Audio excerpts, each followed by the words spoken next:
ନମସ୍କାର।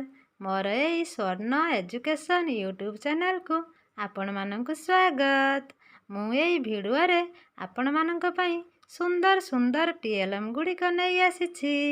ଦେଖନ୍ତୁ, ଅକ୍ଷର ବୃକ୍ଷ, 7/12ର ନାମ, ତାପରେ ଦେଖନ୍ତୁ ବିପରୀତ ଶବ୍ଦ, 2ଟି ହଂସରେ ତାହା ସଜା ହୋଇ ରହିଛି।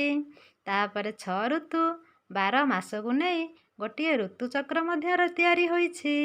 ତାପରେ ସ୍ୱରବର୍ଣ୍ଣ, ଦେଖନ୍ତୁ 11ଟି ସ୍ୱରବର୍ଣ୍ଣକୁ କେମିତି ସୁନ୍ଦର ଭାବରେ ସଜା ହୋଇ ରହିଛି। ତାପରେ ଅଛି ପ୍ରତିଶବ୍ଦ, ପ୍ରତ୍ୟେକ ଶବ୍ଦରେ 4ଟି ଲେଖାଏଁ ପ୍ରତିଶବ୍ଦ ଆମେ ସଜାଇକି ରଖିଛୁ। ତାପରେ ଦେଖନ୍ତୁ ଏକ ସୁନ୍ଦର ମାଛର ଚିତ୍ର, ସେଇ ମାଛର କାତିରେ ଆମେ ଯୁଗ୍ମ ଅଯୁଗ୍ମ ସଂଖ୍ୟା ଗୁଡ଼ିକୁ ସଜେଇ ରଖିଛୁ। ଦେଖନ୍ତୁ କେମିତି ହେଇଛି କହିବେ। ତାପରେ ମଧ୍ୟ କାଦୁଅରେ ଆମେ ଗୋଟିଏ ସୁନ୍ଦର କଣ୍ଢେଇଟିଏ ତିଆରି କରିଛୁ। ସେ କଣ୍ଢେଇଟି ମହାରାଣୀ ଭଳି ଦେଖାଯାଉଛି। ଆଉ କାଦୁଅରେ ଗୋଟିଏ ସେଓ ଆଉ ହରିଣଟିଏ ମଧ୍ୟ ତିଆରି ହୋଇଛି।